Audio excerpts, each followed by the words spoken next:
같이 고백하실까요? 성령님 사랑합니다. 성령님 고맙습니다. 성령님 오늘도 은혜 받게 해주세요. 우리 구약 성경에 등장하고 있는 제사의 종류가 모두 몇 가지라고 그랬죠? 앞에만 보면 답은 다 나옵니다. 모두 몇 가지죠? 5가지입니다. 첫째는 혹시 기억하셔요? 번제가 있고요. 두 번째는요, 소제가 있고요. 이거 뭐 학력고사 안 나오니까 세 번째는 화목제가 있고요. 네 번째는 속죄제가 있고, 다섯 번째는 속건제가 있습니다. 우리 기억하는 의미에서 한번 따라서 한번 해보시죠. 번제, 소제, 화목제, 속죄제, 속건제. 한 번만 더 합니다. 번제, 소제, 화목제, 속죄제, 속건제. 시작.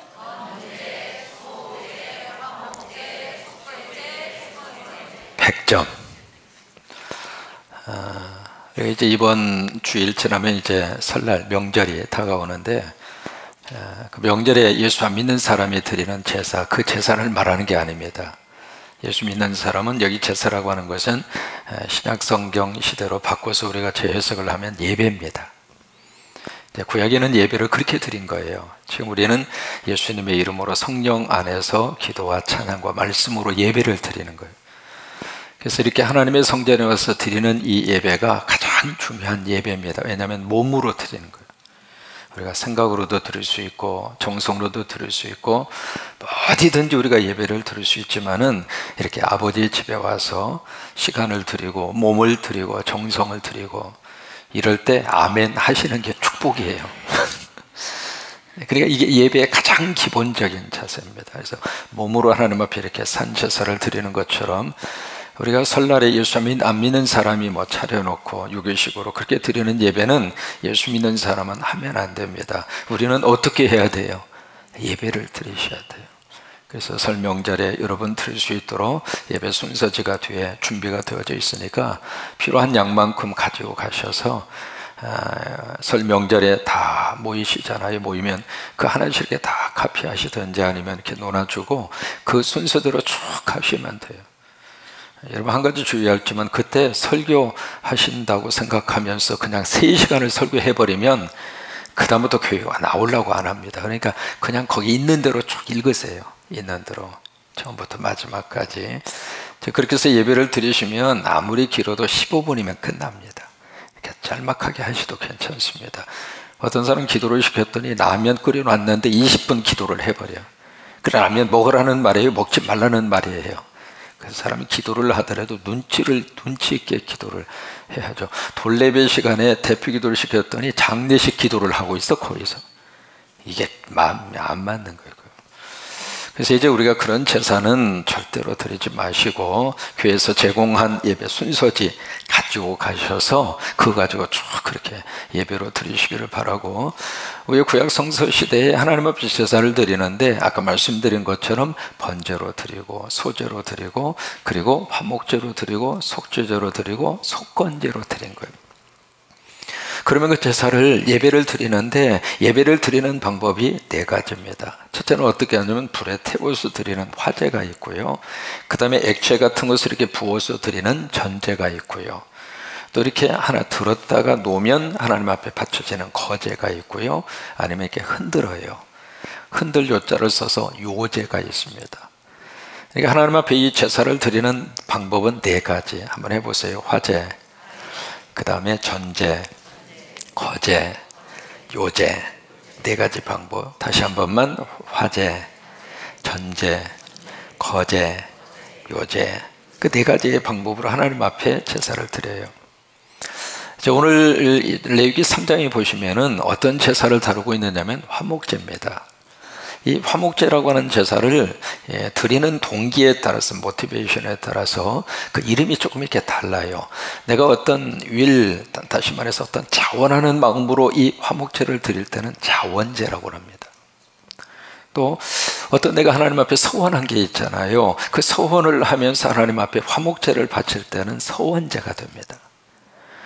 어떤 감사한 제목이 있어요. 하루를 살면서 아니면 여러 가지 어려움 속에서도 하나님이 내 삶 속에 너무 감사한 어떤 역사를 하나님이 허락을 하셨을 때 그 감사하는 마음을 가지고 화목제를 드리면 이 화목제가 감사제가 됩니다.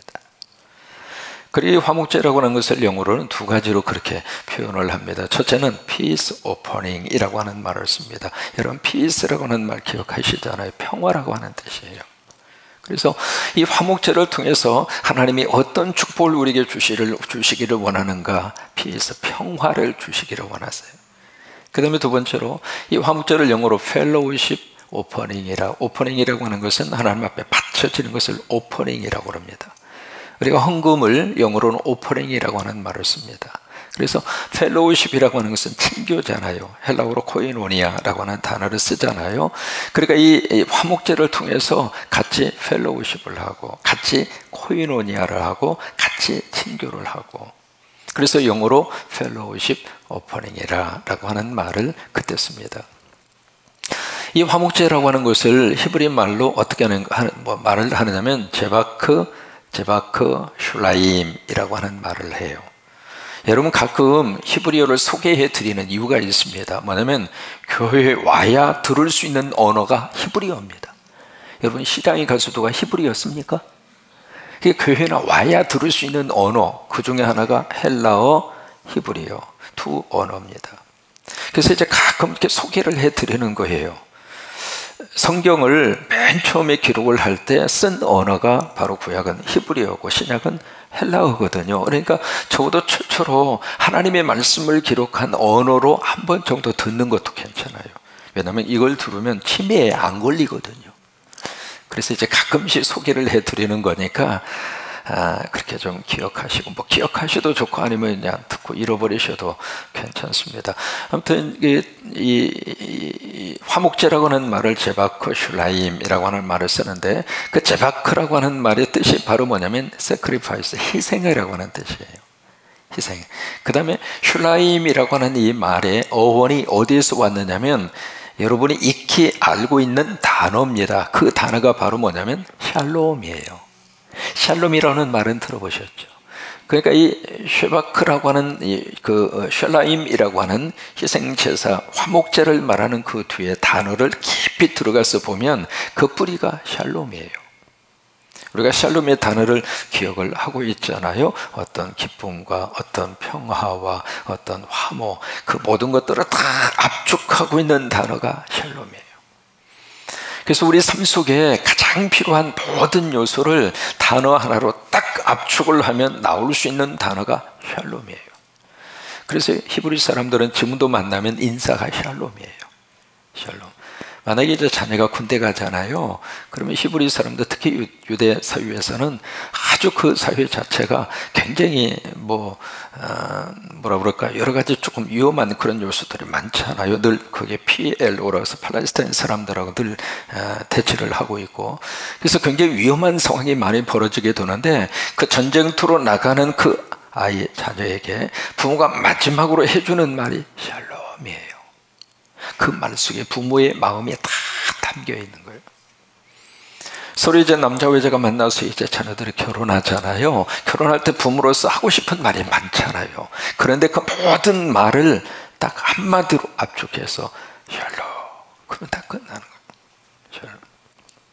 바로 화목제라고 하는 이 단어가 그런 의미를 가지고 쓰여진 단어가 이 화목제라고 하는 그런 히브리어의 단어의 뜻입니다. 모든 이 제사의 기본이 어디에서 출발을 하느냐면 번제에서 출발합니다. 그래서 이제 번제를 기본적으로 해서 그 다음에 제사를 하나님 앞에 바쳐지게 되는데, 이 번제하고 화목제에 공통점이 있어요. 그것이 바로 뭐냐면 둘 다 하나님 앞에 피를 해서 바쳐지는 피의 제사입니다. 그러니까 번제도 피를 바치고 화목제도 피를 바칩니다. 지금 우리 식으로 말하면 예배의 가장 중요한 중심은 십자가입니다. 여러분 복음의 중심이 십자가입니다. 그래서 어떤 일이 있어도 기독교의 가장 중요한 본질의 핵심 복음의 중심축은 십자가입니다. 그러니까 십자가를 중심으로 이루어지는 거예요. 그러니까 우리가 구원받을 수 있는 것도 십자가고, 우리가 예배당에 나와 하나님의 자녀가 될 수 있는 것도 십자가고, 천국 갈 수 있는 것도 십자가고, 구원받을 수 있는 것도 십자가고, 그러니까 기독교의 가장 중요한 핵심적인 본질의 중심축은 십자가입니다. 만약에 십자가를 빼면 무너집니다. 그래서 이 번제와 화목제가 그래서 피의 제사입니다. 그 피를 누구에게 바치는가? 거기에 있는 성전 기구에게 뿌리고, 그 다음에 번제단 주변에다가 뿌리고, 하나님 앞에 뿌려드리는 거예요. 피에. 그래서 십자가가 가장 중요한 그런 그 예배의 가장 중요한 중심이라고 하는 것이고요. 그 다음에 두 번째는 흠이 없는 제물을 가지고 와서 거기다가 안수를 하는데 누가 안수하는가? 본인이 안수합니다. 여러분, 안수라고 하는 것은 이렇게 트랜스퍼 한다고 하는 뜻입니다. 여기 있는 것을 그쪽으로 이렇게 전가시키는 거, 그쪽으로 옮기는 거예요. 그래서 이제 내가 안수를 통해서 내가 지은 죄를 그 양이나 소나 염소 거기다가 전가시키는, 트랜스퍼 하는 거예요. 이쪽에 있는 죄를 이쪽으로 갖다 옮겨놓는 거예요. 그게 안수거든요. 그래서 이제 금요 성령 집회도 이제 안수를 하고, 우리 오늘도 어린이집에서 우리 아이들에게 안수하고 주의종들의 안수를 하는데, 그 안수의 의미가 바로 그런 의미를 가지고 있는 거예요.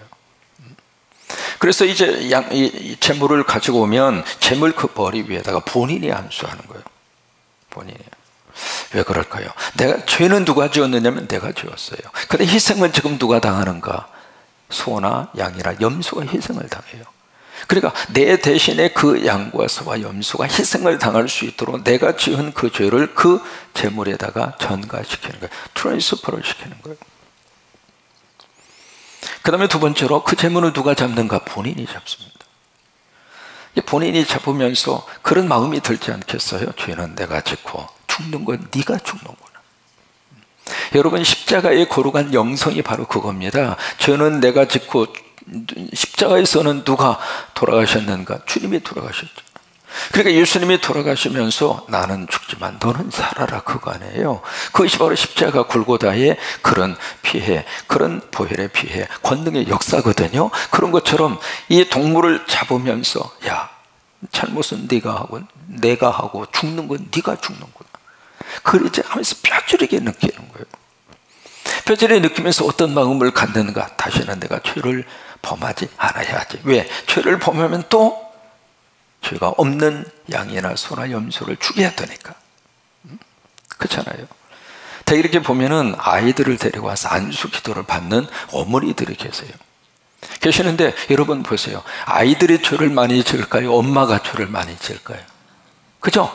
그러면 이렇게 이제 아이들을 데리고 와서 안수 기도를 받아요. 그리고 머리 위에 손을 얹고 기도할 때 애가 무슨 죄가 그렇게 많아요? 그래서 애한테는 살짝만 넣고 엄마 머리를 세게 눌러버리는 거예요. 그러면 되게 말이죠, 세게 누르면 세게 은혜가 온다고 착각을 해. 그래가지고 또 그냥 죄 진동의 은사를 받아가지고 어떤 사람은 팔딱팔딱 뛰기도 하고, 뛰면 더 누르는 거예요. 얘가 무슨 죄가 있냐? 당신이 지금 하나님 앞에 회개할 것이 있는데. 그런 것처럼 이 짐승을 잡고 그러면서 무슨 마음이 들어야 되느냐면, 다시는 내가 죄를 범하지 말아야지. 그런데 사람이 참 묘해요. 또 똑같은 죄를 또 범하는 거예요. 그 다음에 이 번제고 화목제의 차이가 있습니다. 어떤 면에 있어서 이제 차이가 있느냐면, 제물을 바치는 종류에 있어서 차이가 있습니다. 번제는 소나 양이나 염소, 이것을 바칠 때 비둘기까지 바칠 수 있습니다. 번제는 그 네 가지죠. 그러니까 소, 양, 염소, 비둘기, 이 네 가지 종류인데, 이것을 바칠 때 수컷만 바쳐야 돼요. 그러니까 번제로 바칠 때에는 암컷은 해당이 안 됩니다. 여자분들은 참 행복하죠. 어쨌든 번제로 바칠 때에는 무조건 수컷을 해야 돼요. 수컷. 그런데 화목제는요, 암컷, 수컷 그 구별을 하지 않습니다. 화목제는 세 가지를 바치거든요. 첫째는 소를 바치고, 두 번째 양을 바치고, 세 번째 염소를 바칩니다. 근데 비둘기는 화목제물로 바치지 않습니다. 왜 비둘기를 바치지 않을까? 이유가 있습니다. 그건 나중에 설명을 해드릴게요. 이때 번제를 바칠 때에는 네 가지 종류, 소, 양, 염소, 그 다음에 비둘기. 근데 화목제를 바칠 때는 비둘기를 제물로 바치지 않아요. 근데 이런 것들을 제물로 바치는데 화목제 같은 경우에 있어서는 암수를 구별하지 않습니다. 딱 하나, 흠이 없으면 돼요. 흠이 없으면은 화목제물로 그렇게 바칠 수가 있습니다. 그래서 이제 그 세 가지 종류라고 말씀드렸죠. 소, 양, 염소. 이 세 가지를 바치는데 화목제물로 가지고 와서 거기다가 안수를 하고 잡잖아요. 잡은 다음에 거기서 이제 하나님 앞에 화제로 바치는 게 있어요. 뭘 화제로 바치느냐면 가죽입니다. 가죽하고 그리고 기름이에요. 그래서 그것은 하나님 앞에 화제, 다시 말해서 번제에다 태워서 하나님 앞에 바치는 거예요. 바치고 그 다음에 나머지의 것은 어떻게 하는가? 그것은 태워서 바치지 않습니다. 나머지의 것은 본인과 그것을 가지고 온 본인과 그리고 이웃 그리고 그 제사를 집례한 제사장이 서로 나눠 먹습니다. 그것이 화목제의 가장 중요한 특징이에요. 그러니까 나눠 먹기 때문에 예를 들면 비둘기 같은 경우에는 가지고 와서 내장 빼고 기름 빼고 가죽 빼면 노나 먹을 게 있어요 없어요? 입으로 들어갈 게 없잖아요.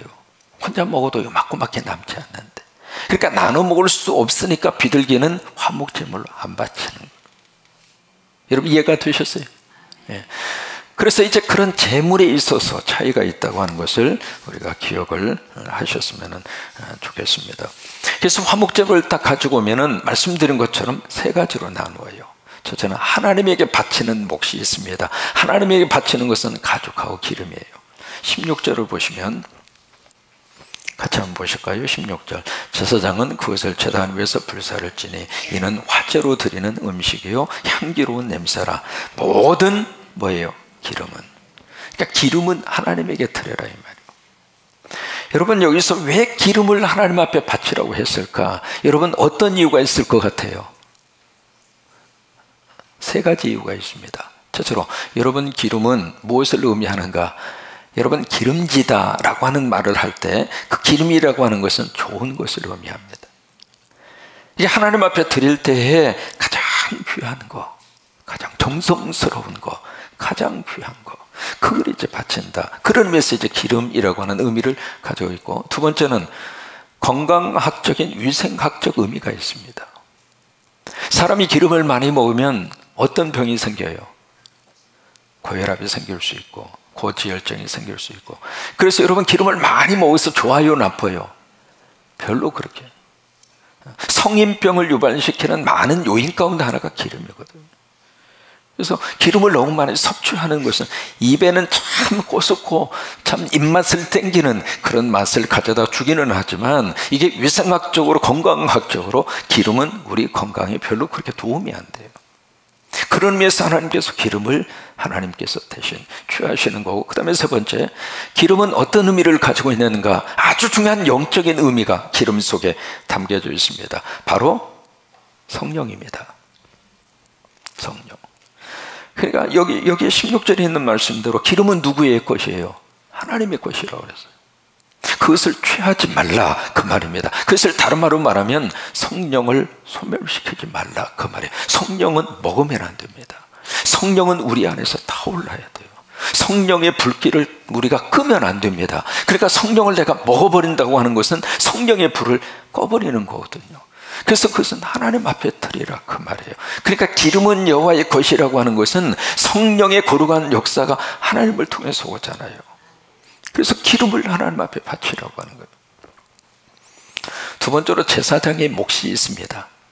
제사장이 이제 가지고 오는 제물, 그것을 가지고 제사장의 생활을 하는데 제사장의 몫이 세 가지입니다. 첫째는 가슴살, 가슴 쪽에 있는 살.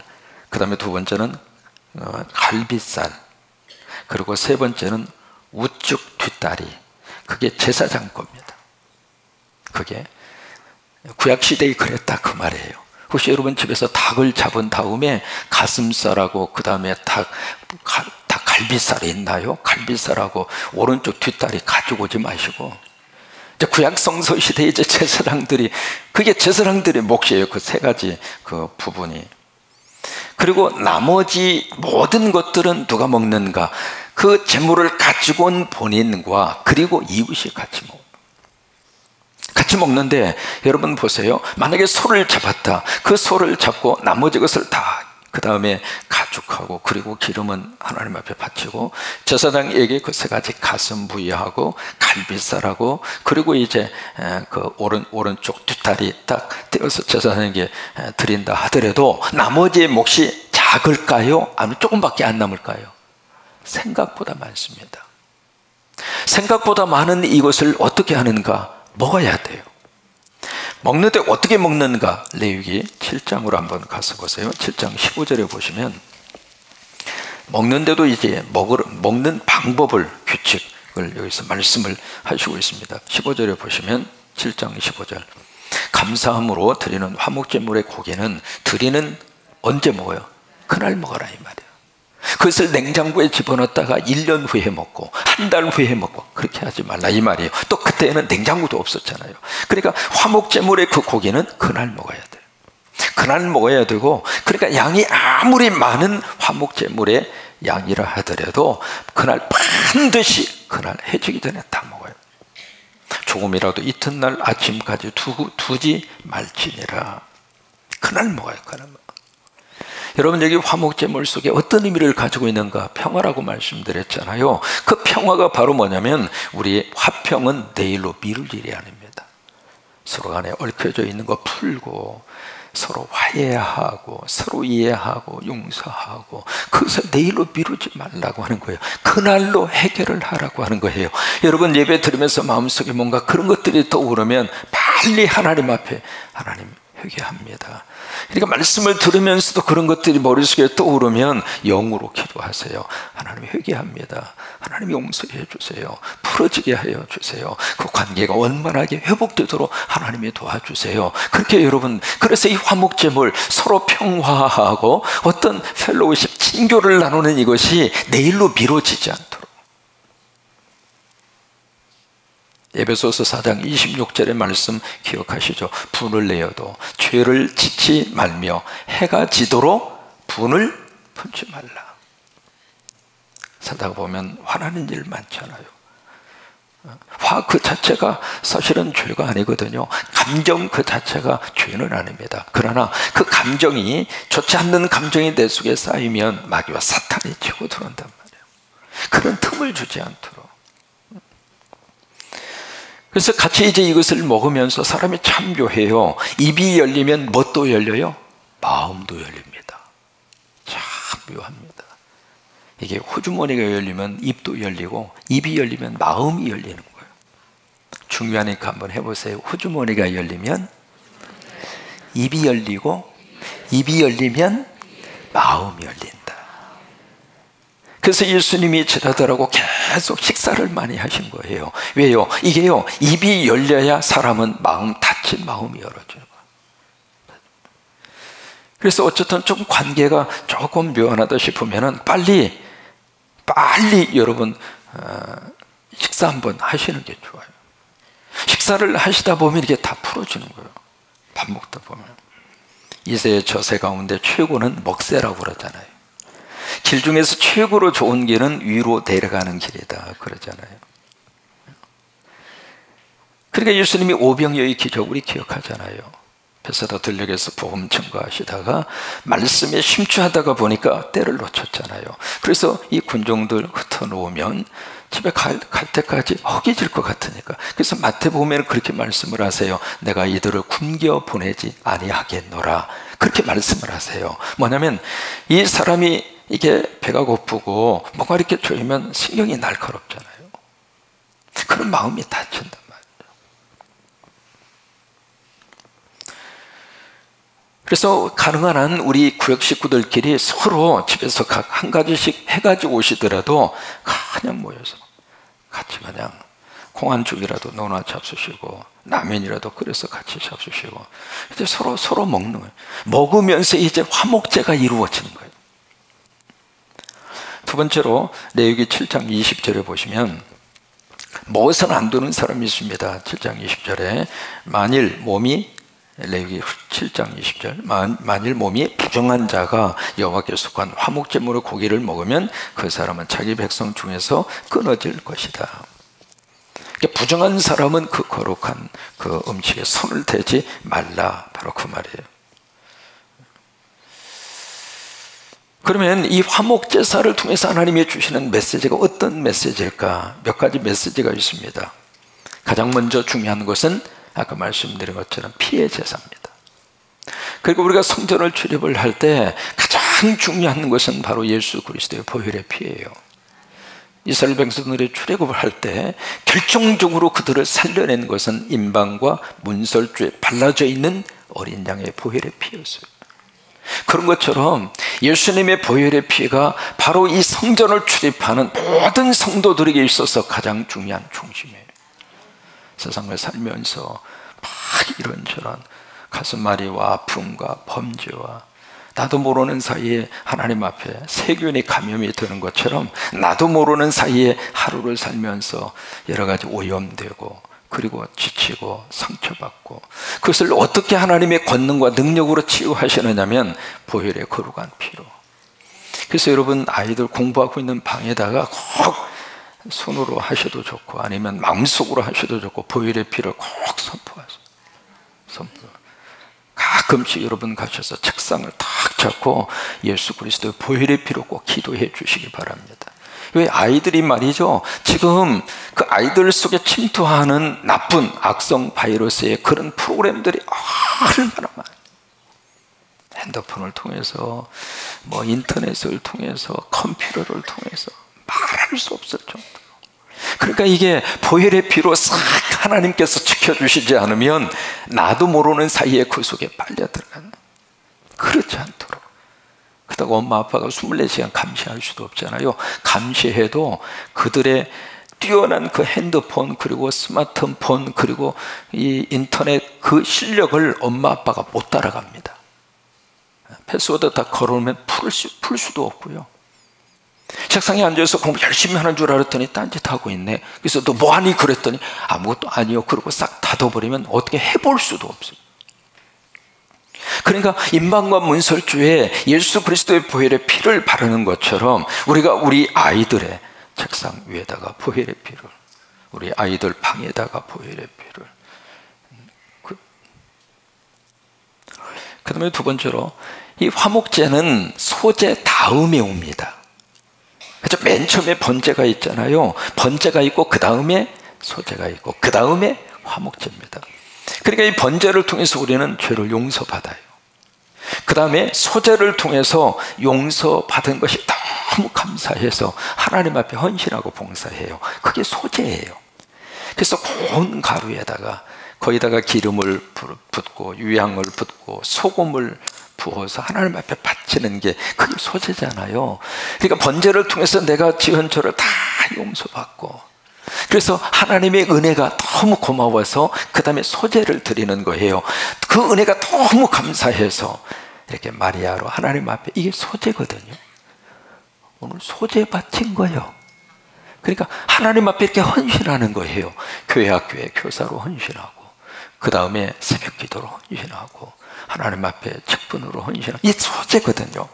그래서 헌신하는 마음으로 하나님 앞에 소제를 딱 바치고 나서 그 다음에 화목제는 그렇게 바치고 헌신하고 봉사하고 나서 마음속에 하나님이 주시는 기쁨이 너무 큰 거예요. 그게 화목제예요. 여러분 주의 일을 하고 나면 그렇게 기쁘고 감사해요. 그렇게 지난 한 주간 동안 쉽지 않는 여정을 우리 장로님들과 함께 다녀왔는데, 다녀오고 나서 몸은 고단하고 힘들어도 마음은 너무 행복했어요. 그 차 가져간 것만 빼놓고. 세상에 엊그저께 또 해퍼닝이 또 일어났잖아요. 이메일이 딱 들어왔어요. 우리 도 전도사님을 통해서 봤더니 세상에 차를 찾았다는 거예요. 아니 박수 칠 일이 아니요. 지금 난 박수 정도 친 거 아니에요. 막 할렐루야, 세상에 이런 일이 어디가 있느냐. 그래서 거기다 뭐라고 썼느냐면 기적이 일어났습니다. 그러면서 이 차가 모잠비크 국경에 딱 이렇게 잡혀 있다고. 그래서 찾았다고. 그래서 얼마나 행복한지. 그래가지고 같이 갔던 장로님들이 그 저녁 밤 11시가 넘었거든요. 자든지 말든지 그냥 막 해서 할렐루야 막 그러면, 근데 조금 뭔가 김새가 좀 이상한 거예요. 그래서 이제 남아공으로 전화를 했죠. 해서 거기 선교사님 통해서 확인을 좀, 뭐가 조금 이상해. 그래서 좀 확인을 좀 하려고 딱 전화를 했더니 이 선교사님이 지금 이제 그 경찰 수사하고 있는 경찰 본부로 들어가고 있다는 거예요. 그래서 뭐가 좀 이상해요. 그래서 뭐가 이상해요 그랬더니 그 차가 거기에 국경에 있는데 이게 이쪽으로 토잉을 해줄 테니까 돈을 붙이라는 거예요. 조금 이상하다 싶어서 이제 확인을 해보니까 그러면 거기에 차가 있습니까? 했더니 차가 없대. 그래서 나중에 확인을 해보니까 보이스피싱이야. 그래서 할렐루야 했다가 그냥 톡 떨어진 거예요. 근데 뭐 그 일까지라도 하나님께서 합력해서 선을 이루어 주실 줄은 뭐가 뜻이 있다고 생각을 해요. 뭔가 뜻이 있다고. 근데 몸은 피곤하지만은 마음속에 너무 기쁨이 있는 거예요. 그런 것처럼 우리가 하나님 앞에 헌신하고 그 다음에 화목제로 바치는 기쁨이 있는 거예요. 그 다음에 세 번째로 이 제물의 내장을 누구에게 드리는가? 하나님에게 드립니다. 하나님은 우리 마음을 받기를 원하세요. 마음을. 그래서 우리가 중심을 드리고 마음을 드리면 하나님이 너무 기뻐하시잖아요. 영국 출신의 두 육상 선수 가운데 올림픽 금메달리스트 두 사람이 있습니다. 첫째는 에릭 리젤이라고 하는 사람이고 두 번째 사람은 해롤드 아브라함, 이름이 아브라함이에요. 그 두 사람이 있습니다. 에릭 리델이라고 하는 사람과 그 다음에 해롤드 아브라함, 이 두 사람이 영국 출신인데 올림픽에서 그 금메달리스트 이 두 사람이 모두가 다 그 두 사람을 주인공으로 해서 다룬 영화가 있습니다. 그 영화의 제목이 불의 전차입니다. 아마 그 영화 제목을 들어보셨을 거예요. 불의 전차라고 하는 그 영화가 그 두 사람을 주인공으로 해서 만든 영화예요. 이 두 사람 모두가 다 육상 선수입니다. 두 선수가 육상을 참 사랑을 하는데 이 에릭 리델이라고 하는 사람하고 그리고 해롤드 아브라함 이 두 사람이 서로가 육상을 참 좋아하고 사랑하는데 그 육상을 하는 동기는 서로 달라요. 이 해롤드 아브라함이라고 하는 사람은 뭔가 쫓기는 마음으로 육상을 해요. 뭔가 이렇게. 그래서 자기의 능력을 증명하기 위해서 아니면 금메달이라고 하는 그 목표 그거 하나만을 위해서 아니면 어떤 의무감 그런 것에 확 이렇게 스트레스 속에서 그런 어떤 압박과 그 속에서 이 아브라함 이 선수는 달리는 거예요. 그러니까 이 사람은 어떤 의미에서 그 목적으로 그냥 육상 선수로서 달리는 거예요. 근데 리델이라고 하는 사람은 달리긴 달리는데 그의 동기 자체가 틀려요. 하나님의 기쁨을 위해서 달리는 거예요. 여러분 똑같이 육상을 하는데 한 사람은 뭔가 세상적인 것 때문에 막 육상을 하고 있고 한 사람은 하나님 때문에. 그러면서 이 리델이라는 사람이 그렇게 이야기합니다. 내가 달릴 때 하나님이 기뻐하시는 것을 나는 느낀다. 리델 이 선수가 막 달리면서 제가 달리고 있는 이 모습 때문에 하나님이 행복해 하시고 하나님이 기뻐하시고 그런 것을 본인 스스로가 느낀다고 하는 거예요. 그래서 이 사람에게 붙여진 별명이 있습니다. 하나님의 기쁨을 위해서 달리는 사람, God's Joyful Runner라고 하는 별명이 붙어요. 하나님이 기뻐하는 그런 달리는 사람. 나중에 리델리라고 하는 사람이 육상 선수를 그만두고 중국 선교사가 돼서 중국에 가서 선교를 하다가 1944년 일본군 지하의 한 수용소에서 뇌종양으로 세상을 떠납니다. 그러니까 이 사람은 그의 삶 자체가 화목제예요. 하나님이 기뻐 받으시는 화목제. 그러니까 우리가 같은 일을 하면서도 하나님을 위해서 하는 일은 그 일 자체가 화목제예요.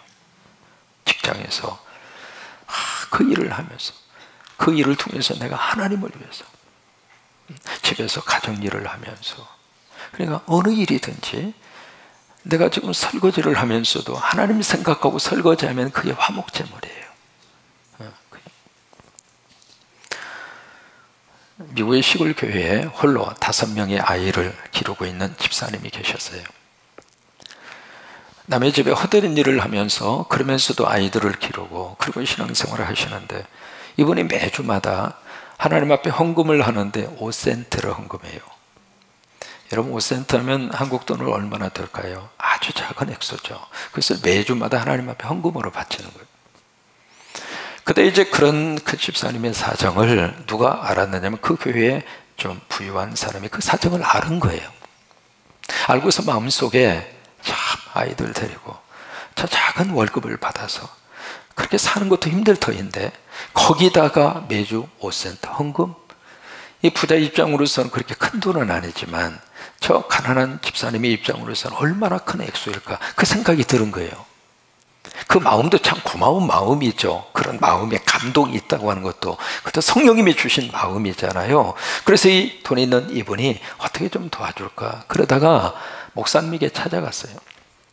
찾아가서, 목사님, 내가 보니까 저분이 너무 힘든데 매주마다 5센트를 헌금을 하고 있는데 앞으로 그 헌금 때문에 절대 부담 갖지 않도록, 그 헌금 그거 마련하고 헌금 바치는데 너무 힘들지 않도록 내가 그 집사님 몫에 그 헌금을 내가 교회에 바칠 터이니까 그 집사님 그냥 그런 부담 없이 그냥 기쁜 마음으로 와서 하나님 앞에 예배 드릴 수 있도록 그렇게 좀 해달라고 목사님이 그렇게 요청을 하는 거예요.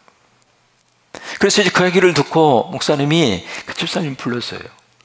불러서 요차조차해서 조차조차 해가지고 조차조차해서 조차조차 하니까 이제는 부담 갖지 말고 편하게 와서 예배만 열심히 잘 참석을 하라고. 그러니까 집사님이 그 말을 듣더니 막 대성통곡하고 우는 거예요.